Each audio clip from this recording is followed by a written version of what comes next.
Hey, what's up, guys? How y'all doing? Back again. I'm doing another video related to the University of Hawaii men's basketball team, and unfortunately, well, this time it's not a game recap.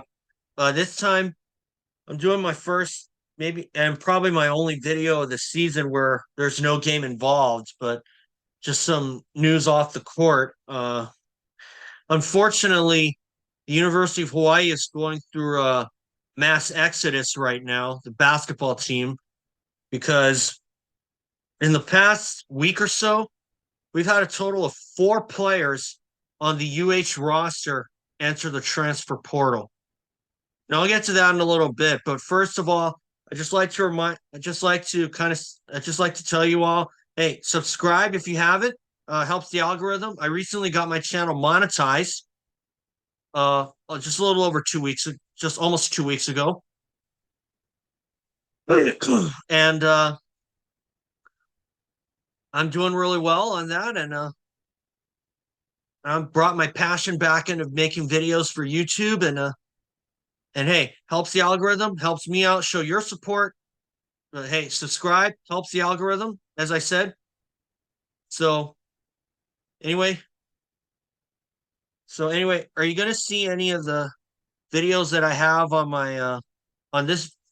Are you gonna see any of the B-roll that I took from some of the basketball games? Possibly, but of course, I also want to mention that they were all taken with my phone, and I do have my website all updated and all that, but unfortunately I took the videos down from the I'll see if I can bring them back. I definitely will have to upgrade my site to be able to store some more stuff. But anyway, let's start. Okay, now with the transfer portal, I have a total love-hate relationship with that, but and of course, as I said at the start, the University of Hawaii has lost four players to the transfer portal, and one of them is a double-edged sword in my book. And I'll go ahead and run down those players. They are, and you're seeing them in a graphic here. They're, the first one is Justus Jackson, number two, Zoar Nedd, and just recently, Amoro Lado and Beon Riley all entered the transfer portal. And I'll tell you, the most recent one, Beon Riley, oh man, that was a total stake to the heart. That just really, if you're a Hawaii men's basketball fan, Beon Riley transferring out is a total stake to the heart. And and I say that because Riley was really coming into his own. And even though the University of Hawaii had an up and down conference season, my guess would have to be that there might be something going on in the behind the scenes, but again, I don't know that. Um, Again, this is pure speculation, but I'm really hoping not. But I hope it didn't have anything to do with the fact that the University of Hawaii was expected big things this season, and they were picked to finish second place in conference play, and they had a chance at sharing the the top spot in the standings with UC Santa Barbara. But unfortunately, what did they do in their final road game? They got wonked. Yeah, they got totally whooped. They ended up losing 81-61. And that was probably the one game where I was extremely disappointed in the University of Hawaii, mainly because they came out flat and they just could not put anything together. They never got it within 15 in that game. But anyway, so unfortunately that did it. And as a result, UH went from a tie for first down to fifth place, which is where they've been kind of hovering around fourth, fifth, or sixth. And that's after a third place finish last season. But a lot of that could be explained because of one player that we ended up losing again, and that was Juan Munoz, one of the graduating seniors. But word has it that he is petitioning for another year. to play for next season. So I'm hoping that'll happen, but to be honest, I'm not really holding my breath on it. But anyway, um, early next month is when the first day for D1 commits come out, and supposedly University of Hawaii does have one player, Matthew Cotton, who's coming from the Ivy League, and he's been given another year as well, which I really feel the NCAA should have shown the same consideration to another Ivy League player in Jerome DeRosier, who was on the squad last year. And the Ivy League had shut down because of COVID. They didn't even get to play, just like the girls volleyball team. And no team got to tip off. And the University of Hawaii, the girls volleyball team, they were the reigning champs, and they had to wait until 2021 to defend their title. And especially when this world has been coming with what this world has been coming to. But anyway, back to basketball. Obviously, as I said, Beon Riley entering the transfer portal, that's a stake to the heart. Because like Justus Jackson, I too was looking for big things from Beon next season, maybe even a starting job in his last year. But unfortunately, it's not going to happen. And Beon was really showing a lot of promise, and he was showing that he has a 3-point shooting arm in him. But I really have no words for that one, because I really hope that this past season didn't have anything to do with four guys leaving the transfer with four guys leaving via the transfer portal. And the only double-edged sword of the list of guys there, in my book, is Kapolei product Zoar Nedd. Why? Because Zoar was actually in the same graduating class as me. And he was a fifth-year sophomore last season. But I haven't heard where Zoar Nedd is going.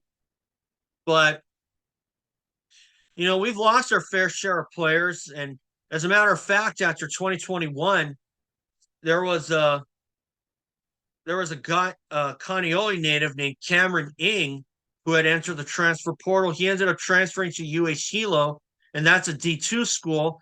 And now I think he's playing for Chaminade in the state of Hawaii. And unfortunately, Ing was a walk-on, and that was kind of a bad thing. But Zoar Nedd was actually coming into his own last season, and he got a lot more time on the court after another local product, Samuta Avea, went down due to back surgery, and Juan Munoz went down due to knee surgery at the start of last season. And unfortunately, Munoz is not going to have much of a tenure here, and the odds are probably 95% that Munoz is not going to have a tenure at the University of Hawaii. He'll spend a lot of his time on the sidelines. And you know why? Because Munoz, when you look at UH's record, they were 13-7, but they had about 4 or 5 games, if you count non-conference play, where the University of Hawaii lost by a single possession, all because they didn't really have a legitimate sixth man. And I was looking at the Star Advertiser. One of my old professors, Dave Reardon, he had a really good column that I read, and it pretty much summed up my viewpoints of this season. We were really destined for great things this season, but unfortunately we got screwed up by the NCAA. And when you look at this season, Jerome DeRosier wasn't given a second senior year. That hurt. And then he was brought on as graduate assistant, I think. And Juan Munoz getting hurt again in the UH Hilo exhibition matchup. That hurt even worse. And JoVon McClanahan, who had assumed the role of the point position, he hadn't been filling in the blanks towards the end of the season because, from my view, it looked like he was kind of shying away from the 3-point shot. Now, this is total. Now, as I said earlier, this is total speculation on my part, but this is just what it looks like to me. Now, they did not play necessarily bad per se, but unfortunately, it's been a tale of good half, bad half, or bad half, good half, or Jekyll and Hyde, or Jekyll and Hyde in layman's terms. They would have a good first half and then blow it in the second half, and would either lose by a possession or win by the skin of their teeth. But still,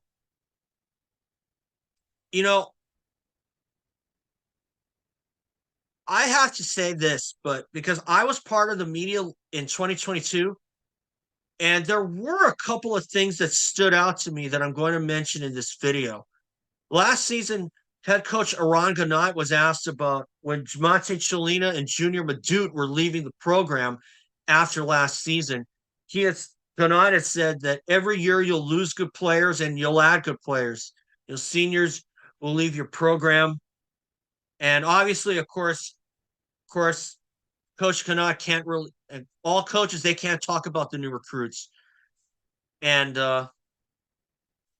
supposedly there is one in Matthew Cotton coming from the Ivy League, although he hasn't signed yet. But honestly, I think I'm going to look for big things from him. I mean, I followed this team for over 20 years myself, and I see my fair share of good players and guys who I knew were destined for great things if they stayed here and instead took their talents elsewhere. But anyway, obviously, Beon Riley sat out for a few games because of some injuries, as did Justus Jackson. And the other guy that some people in the court of public opinion, at least around the Manoa campus, at least in the sports world, they're calling Amoro Lado's departure as not a total loss. And to be honest, I could kind of agree. I kind of sort of agree, because we didn't see much of Amoro Lado during conference play because he was ruled out due to shin splints. And now finding out that he's going to transfer out, that's a loss as well, because last season, Amoro Lado showed that he can make a difference, whether it be from 3-point shooting or in the paint, because Lado's a good 3-point shooter, and during the presser against Cal Poly last season, head coach Ganot had this to say about Lado anytime he gets a 3-point shot. And anytime he gets a good look from 3. Right. Yeah. Look, the reality is when Lado gets a good look from 3, I think we all think it's going in. It's such a great shot. And I agree with that. I mean, seriously, the way that I see Lado play, that guy could bomb threes any given day. But the fact that he was out for so long, and he was also injured coming into the season, he didn't really fill in the blanks either. So I'm hoping that Cotton guy is a good shooter. And I really hope that we can find some guys that can really come through during clutch play, because I actually got a hold of Dave Reardon of the Star Advertiser, because he was one of my professors at Manoa during sports journalism, because he teaches sports journalism. I actually told him, hey, his column summed up my viewpoints, because I told him I could only imagine how many of those voids that Juan Munoz would have filled if he didn't get hurt. And but it is what it is. Unfortunately, with 4 guys leaving the University of Hawaii men's basketball program, that's some damn potential talent that we're losing. And you know what? No matter how you slice it, almost a couple dozen players left UH football team at the end of the 2021 season, I believe. Yeah, 2021, when they were reporting a miserable tenure in a toxic environment in the University of Hawaii locker room when they were playing at TC Ching Field on the Manoa campus. And one of the guys that transferred out was local boy Chevin Cordero. And they were also they had even I actually did my final assignment on the eventual resignation of former head coach Todd Graham. And and and I actually had talked to former sports analyst for ESPN 1420 Jeff Portnoy, who's now a media lawyer for Cades in Honolulu. And Jeff and I are actually kind of quote unquote acquaintances. And he actually told me something that that's certainly true in every sense of the, and it's just which is certainly true that people transfer. And what he told me was that people transfer all the time, and unfortunately this happens every year. People transfer out for numerous reasons, like they don't like the school, they don't agree with the coaching, they have trouble with the coaching staff or lack of playing time, or because they're mistreated. And you know, I don't follow the University of Hawaii football team, but anytime they win, I'm happy for them. But anytime they lose, I just kind of shake my head like, there goes another one. But you know what? Props to but you know what? Props to new head coach and local boy Timmy Chang, who played for UH in the early 2000s. He actually played for them when I was in high school, believe it or not. And then he rallied, and then he formed the Brotherhood, and I like it, because that applies to all men's sports, football, basketball, and I think baseball too. And obviously, but like Jeff Portnoy had once told me, people transfer all the time, because last year there were over 1,000 people in the transfer portal in the last couple of years, actually, especially, yeah, in the last couple of years. And in fact, two of those names, in fact, what was known at the time, in fact, at the time, one of those names that was in the transfer portal was UH basketball walk-on Jaka Pravadnik of Slovenia. I don't know where he transferred to. And another walk-on for UH was Brock Hefner, and he didn't even play a game at all. He just did the warm-ups, and he just watched every single game. So I could kind of see that. I could kind of see why he transferred out. I mean, you don't want to just sit on the sidelines every single game.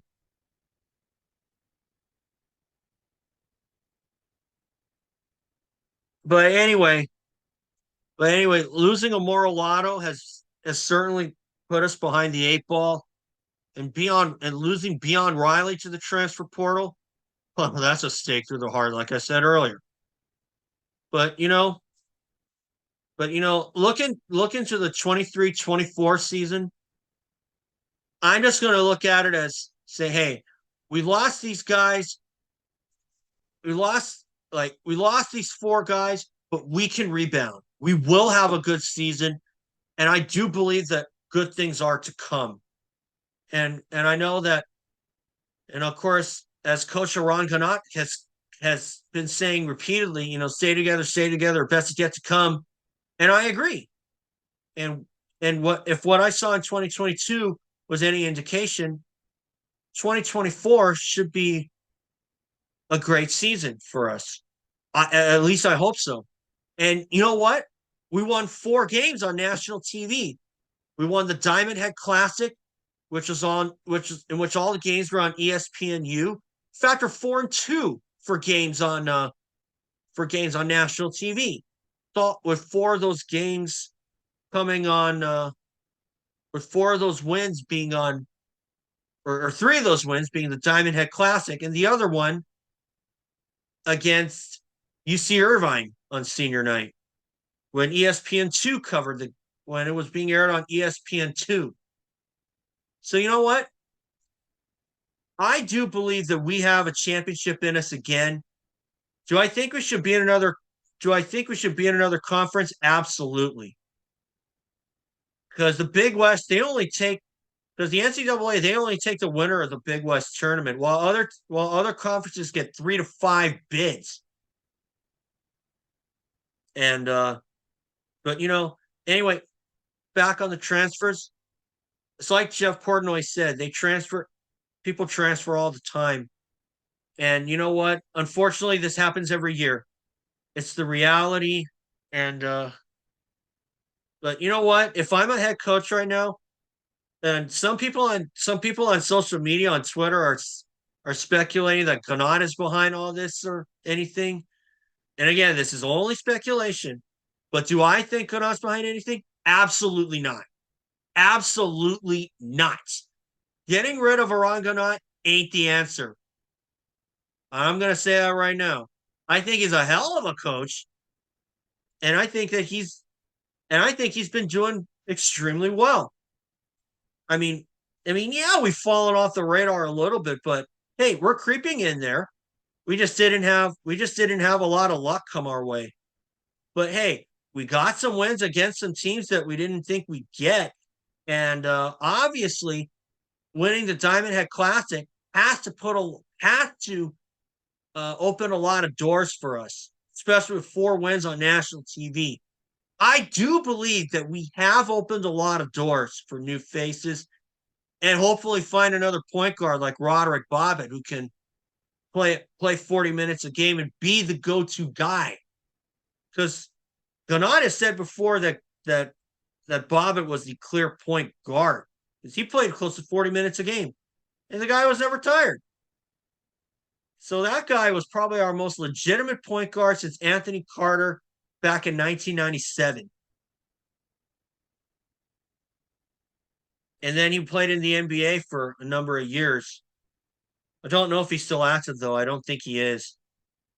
But anyway, I do believe that, yeah, we have some work to do. We've got a lot of holes to fill in. And the only question that remains is, will Noel Coleman return next season? Because right now, latest rumor is that walk-on point guard Kody Williams might be given a scholarship for next season. And good for him, too, because Williams really showed me a lot this season, especially when he came in off the bench for a lot more quality time on the court. And he even has done some things that I feel were significant enough to lead UH to some wins. So as far as other guys like Morse Sek and Harry Ruliadeff and Ryan Rapp, I have a feeling they'll be back next season. And of course, I suspect we'll see Bernardo da Silva back next season as well. And but with the graduating seniors, Samuta Avea, Kamakahepa, Juan Munoz, those are some major holes to fill, and especially with Beon Riley and Justus Jackson transferring out. So I do hope that we'll find some good players. We're certainly due for some good breaks to come our way. And frankly, I still think we're destined for great things. But whatever UH does, don't let Eran Ganot go. The guy knows what he's doing. Believe me. Because I don't think it's anything shady going on. But from what I see from Coach Eran Ganot, that guy's a freaking good hire, and I would certainly not let him go under any circumstances. And really, the University of Hawaii would be crazy to let Eran Ganot go. So, anyway, guys, that's it for now. And hey, subscribe if you haven't. Helps the algorithm. Helps me out as well. Show your support. I'm definitely warmed by the support here. So, anyway, Well, I'm a punter, everyone.